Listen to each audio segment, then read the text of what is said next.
I'm a monster, I'm a killer, I know I'm wrong, yeah. I'm a problem that'll never ever be solved. And no matter what, you'll never take that from me.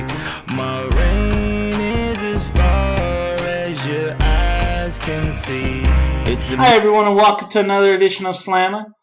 I'm Big Daddy Chris, and I'm here with a breakdown of UFC 153 Silva vs. Bonner. This fight came together last minute as the last main event fell apart. Well, kind of two main events fell apart. As the original main event was Jose Aldo versus Eric Koch, and then that fight fell apart with Koch getting hurt, and then we had a spectacular fight put together with Frankie Edgar versus Jose Aldo. Aldo got hurt, and then that one fell apart. So now what we have for you is we have Anderson Silva stepping up to 205 to take on the American Psycho Stephan Bonner. Let's get started with a little info on each of these fights.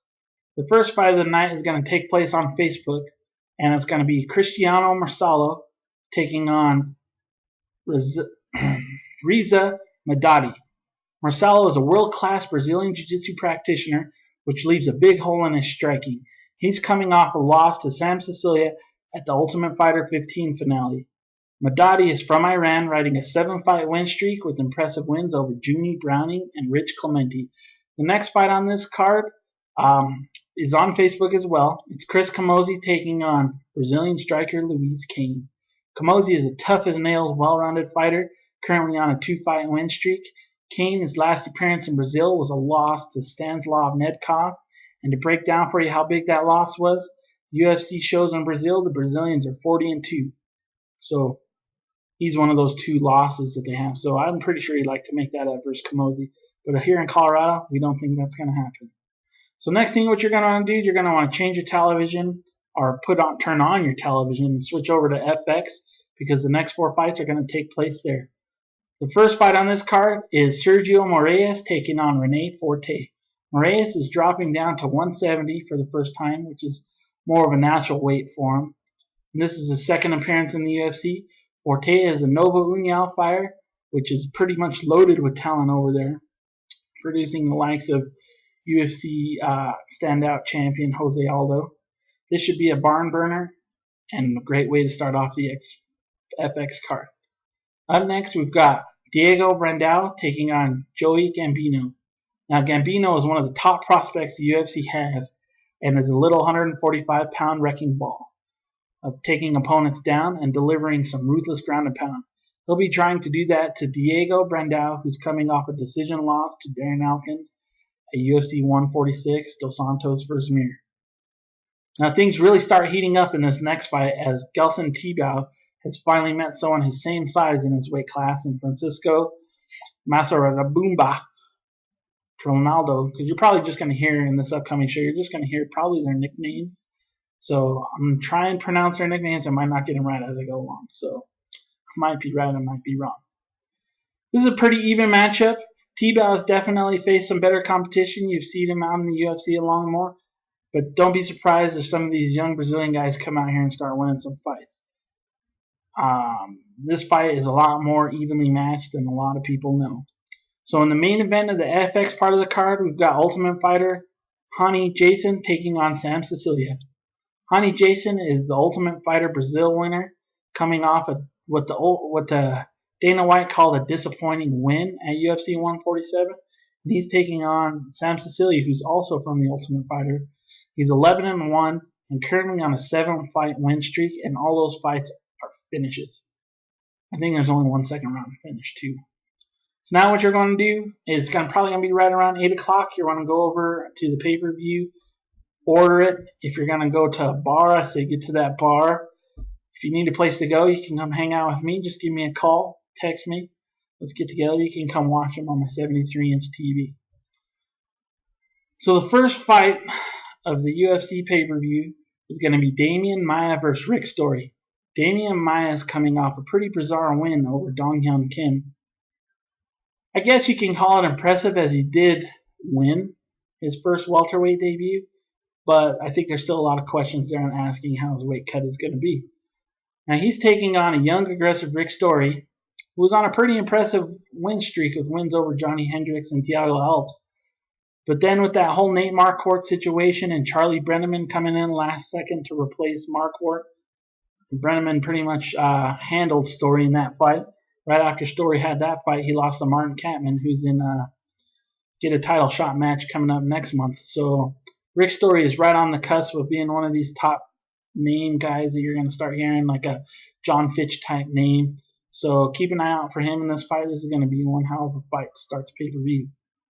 Up next is a rematch of sorts, and we got Phil Davis taking on Wagner Prado in what we here at Slamma like to call the eye poke incident, where Davis poked Prado in the eye, and somewhere lost in translation, he said he couldn't see or couldn't continue or whatever. The fight was stopped. Phil Davis, ended up getting a win, no contest type thing. Who knows what happened? So what we got now is we got a rematch between these two guys. I thought that fight was turning out better than a lot of people anticipated, so I think this one might surprise a lot of people, as Wagner Prado wants to impress the Brazilian crowd and get some revenge at Phil Davis for poking him in the eye. So what we got next here is probably a fight a lot of people want to see because it deals with John Fitch and Eric Silva.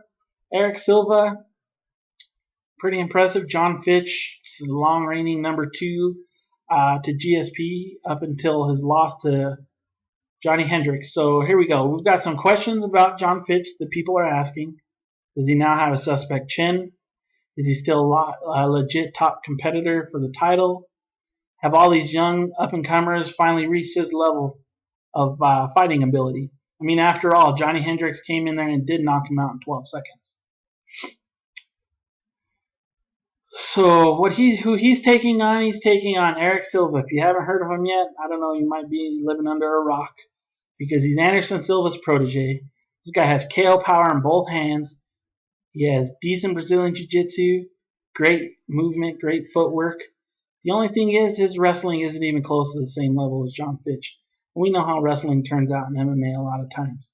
So this is one of those fights. We got a lot of questions that we need answered, and I can't wait to watch it, and I'm sure you can either. So the next fight is what a lot of people were going to call the co-main event, or co-main event, as it was originally supposed to be Glover Teixeira taking on Rampage Jackson. Teixeira no one wants to fight this guy. I mean, he's a UFC prospect that everybody in the UFC has wanted in the UFC. He's finally made it. He made his first fight, and he just blitzkrieged Kyle Kingsbury. John Jones is going to have to watch out for this guy. But give you a little information on who he's fighting. He's fighting Fabio Maldonado, who's one hell of a boxer, maybe one of the best boxers in the UFC. Even though he has a 1-2 record, his 2 losses were pretty damn good fights. So don't be surprised, maybe if he surprises a lot of people and this fight turns out to be fight of the night. So now what we got in the co-main event, we've got former Pride and UFC heavyweight champion Antonio Rodrigo Minotauro Nogueira taking on Dave Pee-wee Herman in a last-minute match, just like the main event here. Nogueira looked fantastic in his last fight versus Frank Mir, but ended up losing that fight because he decided to give up that TKO and go for a submission versus Mir. Turned out he got his arm broken. He's been out for quite some time now. And Pee-wee Herman, on the other hand, in my opinion, he's been kind of a letdown in the UFC. This guy had a pretty impressive record outside the UFC, and then he comes in here and turns around and loses to Stefan Struve and Big Country, both by KO or TKO.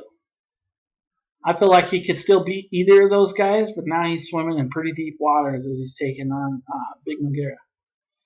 So now let's get you some information here on this main event we got going on. My favorite fighter, the middleweight king, Anderson Silva, is looking to add to his 15-0 record, taking on what everybody calls the number 2 Ultimate Fighter, Stephan Bonnar. Obviously, the number 1 is Forrest Griffin. Anyways, so we all know what Anderson Silva can do. The guy has amazing striking, comfort behind submission finishes, plays like a cat with his prey.